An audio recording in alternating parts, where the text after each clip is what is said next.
이제 형성할 수 있고, 그 다음에 처벌자에 대한 적대감을 유발하고요. 그 다음에 신체적 처벌을 받은 아동은 공격적인 아동이 된다. 그래서 이게 부작용이 있죠.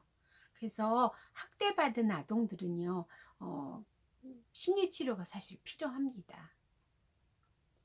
예, 그래서 이제 긍정적인 작용에서는요, 즉각적 처벌 제공, 아까 교과서에 있던 것처럼. 두 번째, 효과가 있을 정도로만 제공을 하고요, 일관성을 유지하고요, 처벌의 이유를 갖다가 설명해 줘서 제시해 줘야 되고요, 그리고 대안적인 어떤 행동을 갖다 제시하고 정적 강화물을, 애가 좋아하는 강화물을 오히려 주는 거죠. 그리고 신체적 처벌은 최소화하고 해야 되는데, 그 이유가 적대감과 공격성을 유발하기 때문에 그렇다. 그래서 적대감을 가진 아동들은 결국은 애들하고 다른 친구들과 많이 싸우고 선생님한테도 대들고 이러죠. 네. 스키너의 다섯 번째, 조작적 조건 형성 실험을 보겠습니다.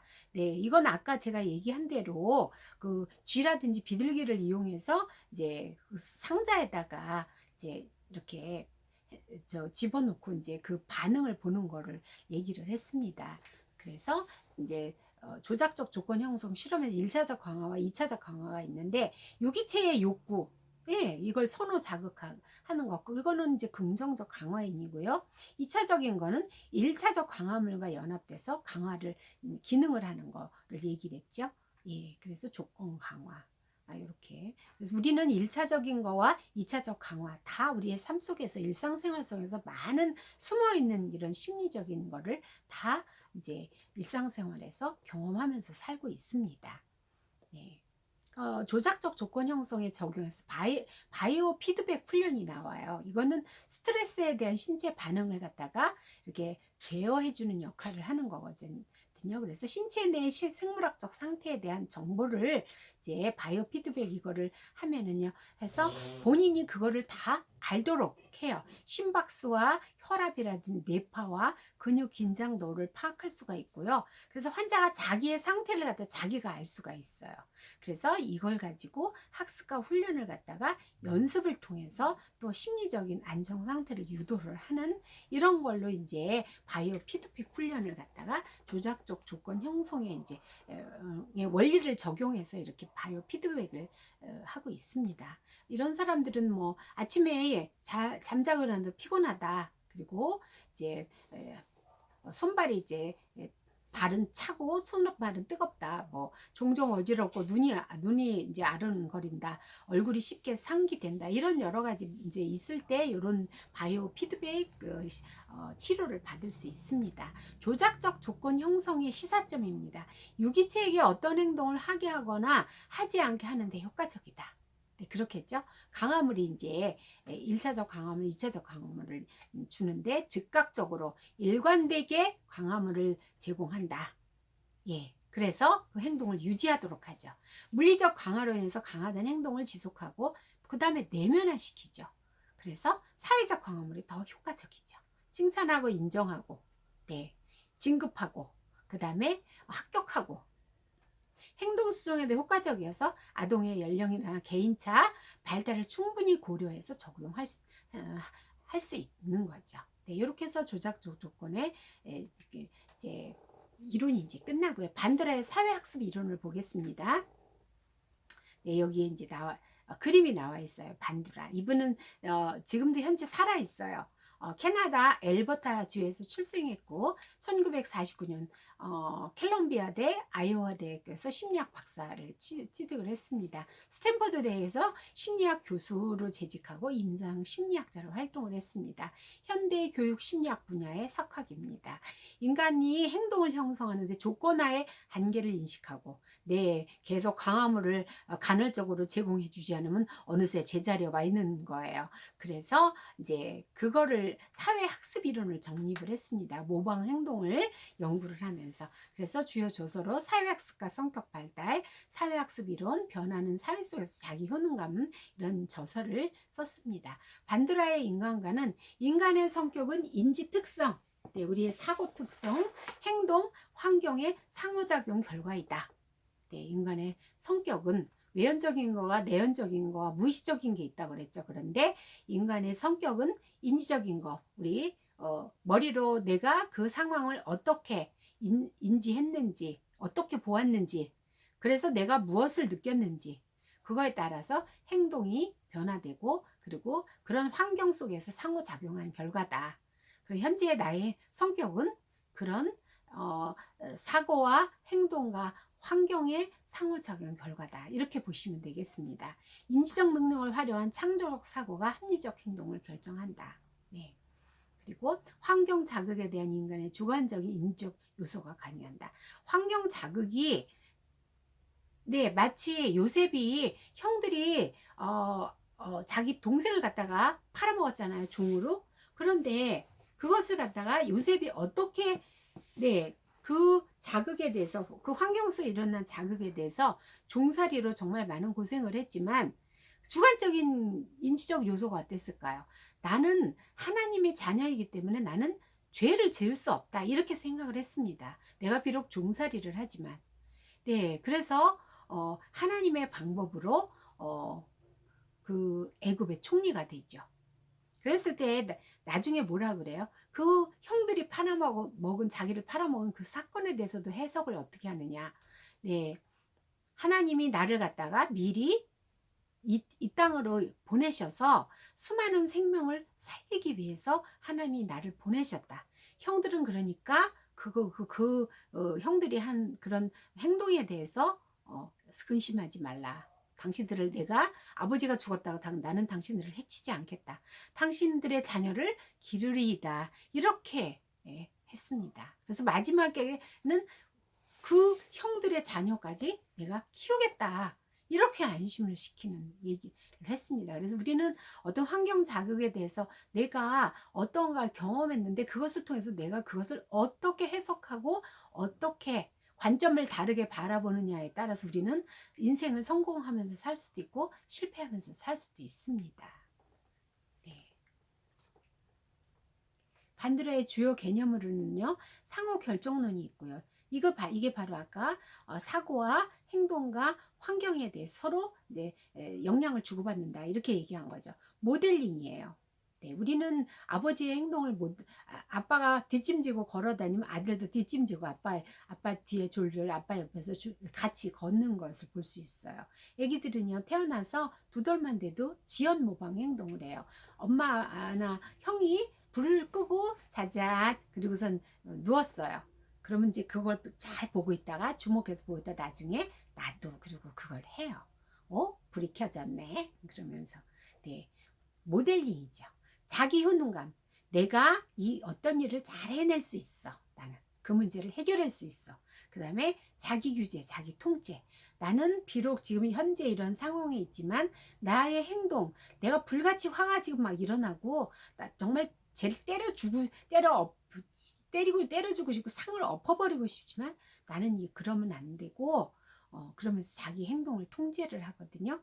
그런 이제 자기 통제감, 그 다음에 관찰학습, 예, 이렇게 볼 수 있겠습니다. 그래서 PPT 82쪽에 보면 행동과 개인과 환경, 예, 그래서 개인은 인지적 능력이죠. 신체적 특성, 성격, 신념, 태도, 네.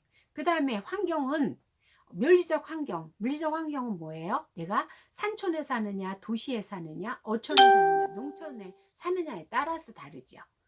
네. 그리고 가족, 친구, 사회적 환경, 행동, 신체적 반응과 사회적 상호작용, 언어 이렇게 이제 서로 상호작용을 한다고 볼 수 있겠죠. 모방은 다른 사람의 행동을 보고 따라하는 행동이에요. 그래서 많은 행동이 모방을 통해서 학습이 되면서 동성일수록 연령이나 지위가 자신과 비슷할수록 좋아하는 사람일수록 더 잘 모방한다. 네, 생후 7일 된 신생아도요 성인의 표정을 모방을 해요. 8개월 이후의 아동들은 분명한 모방 행동을 보이기 시작합니다. 그리고 생후 1년 후에 지연 모방이 급속히 증가해요. 네, 그래서 사회학습이라면서 모델링은 4가지 과정을 거치는데 주목 과정, 기억 과정, 운동 재생 과정, 동의화 과정.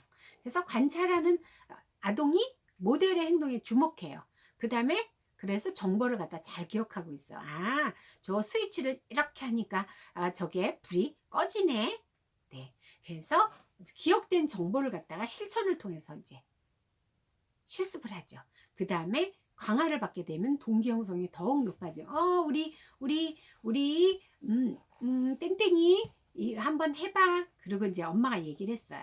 그래서 불을 한번 꺼보자. 그럼 가서 얼른 끄죠. 이렇게 동기 강화를 받게 되면 어떤 동기 형성이 더 높아지면서 네, 그 행동을 더 많이 하게 되죠. 그래서 이런 연결고리가 형성되는 가운데서 부적응 행동이나 문제 행동이 생성되는 과정을 갖다 우리가 알 수가 있다는 거죠. 자극 제시 됐어요. 부정적이든 긍정적이든 그 다음에 그것을 인지를 해요. 그 다음에 반응이 있죠. 내 마음 안에서 있든 그 다음에 이제 수반성과 결과 이렇게. 그래서 자기 혼돈감은 어떤 과제를 개인이 마치고 자신의 능력이 목표에 도달할 수 있고 잘할 수 있다는 신념이죠. 그래서 이런 사람들은 자기 자존감이 높아요. 그래서 어떤 과제나 역할을 성공적으로 수행할 수 있죠. 낮은 자기 혼돈감을 가진 아동은 낮은 성취 수준에 머무르죠. 그래서 부모나 교사는 아동이 긍정적인 자기 혼돈감을 형성하도록 많은 칭찬과 그 다음에 강화물을 제공해서 성공 경험을 많이 해줄 필요가 있습니다. 네, 행동주의 이론의 적용과 시사점입니다. 스키너의 조작적 조건 형성 이론은 유기체가 어떤 행동을 하게 하거나 하지 않게 하는데 효과적이고 그리고 즉각적으로 일관되게 제공해야 된다는 것을 시사점을 보이고요. 어떤 물리적 강화로 인해서 강화된 행동을 지속하고 그리고 내면화시켜서 내 걸로 만드는 거죠. 그래서 그럴 때에 이제 칭찬과 어떤 이런 인정 이런 것이 사회적 강화물이 더 효과적이다. 그리고 행동 수정에 정말 효과적이고 아동의 연령이나 개인차 발달을 충분히 고려해서 적용하는 게 필요한 거죠. 네, 아까 나왔던 것 한 번 더 한 거예요. 그리고 비판이 있습니다. 관찰과 실험 결과의 객관성만 중시를 해요. 프로이도의 연구를 갖다 비난의 계기를 마련했죠. 유기체에게 주어지는 자극과 반응에 너무 치중해서 그 어떤 행동에 대한 내적인 동기를 갖다 무시를 했습니다. 그리고 인간을 외부 환경에 순응하는 수동적인 존재로 이렇게 이제 인식을 한 거죠. 그리고 인간을 기계 부속품처럼 간주하는 위험한 사고를 조장했다. 이렇게 이제 볼 수 있겠습니다. 사회복지 실천과의 연관성을 보겠습니다. 187페이지.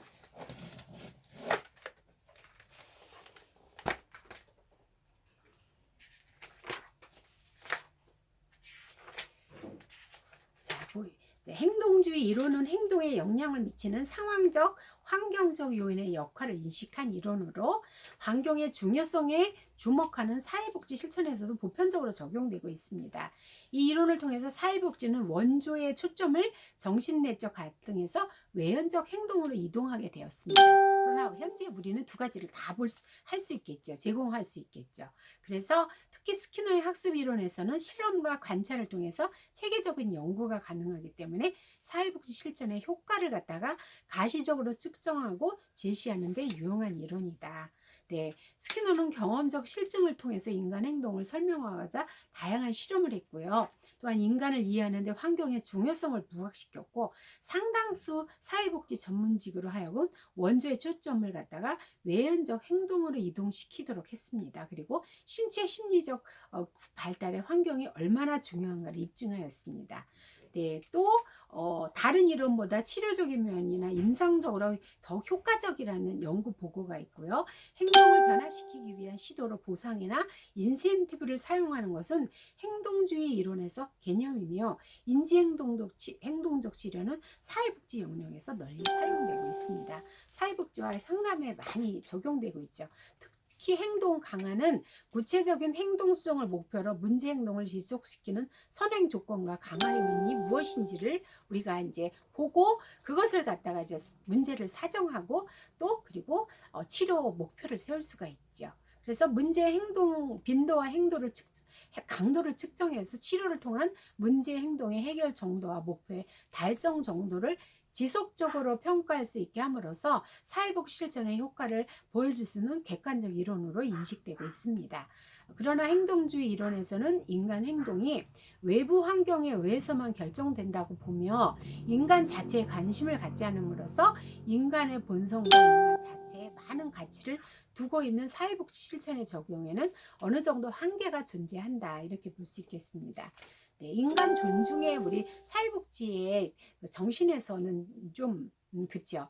네, 사회학습 이론에서는 부적응 행동은 기능장애적 학습의 결과로 직접 경험해 온 학습이거나 바람직하지 못한 모델에 노출된 학습으로 간주를 하는 거죠. 그래서 행동이란 관찰 학습을 통해 학습되고 직접적이고 대리적인 강화물에 의해서 유지되는 경향이 있다. 그러므로 사회복지사들은 모델링을 체계적으로 사용해야 되며 모델링을 사용하여 교육자 역할을 최대한 수행해야 된다. 네. 그래서 이 행동주의에서는요, 모델링, 본인 자신이 이제 모델링이 된, 그래서 중독자의 가정에서는 중독자가 또 많이 나오는 게 바로 요 사회학습 이론하고 맞아요. 네. 자기 강화와 자기 효능감에 강조를 두고 있는 것은 인파워먼트 이론과 맥을 같이 하고 있습니다. 네, 그래서 클라이언트의 참여를 극대화하고 그들의 장점, 잠재력을 활성화 과정은 최근의 사회복지 실천의 경향과 일치하죠. 네, 사람마다 가지고 있는 장점, 잘하는 거, 이런 거에 포커스를 맞춰서 하는 이제 사회복지에서 실천하고 있는 걸 인파워먼트 이론이라고 하거든요. 네, 그래서 이제 이런 자기 강화와 자기 효능감, 여기에 강조를 두고 있다는 거. 그리고 특히 이제 개인의 인지와 외부 환경의 상호작용에 초점을 맞춘 반드라의 이론은 사회복지 실천의 적용이 용이하지요. 그래서 잘 활용하기 위해서는 이 이론이 어떤 사람에게 자극을 주어서 보상이나 제재를 가했을 때 효과가 있을지를 먼저 숙지를 해야 하고 적용해야 될 것이다. 네, 그렇게 이제 우리는 그래서 적용을 할 때는요, 이 이론을 적용하는데 잘 관찰하고요, 상담자가 관찰하고 또 살짝 실험적으로 적용해보고 또 조금씩 하다가 점점 강도를 높여가는 이런 식으로 적용을 할 필요가 있겠죠. 오늘은 여기까지 수업을 하겠습니다. 수고하셨습니다.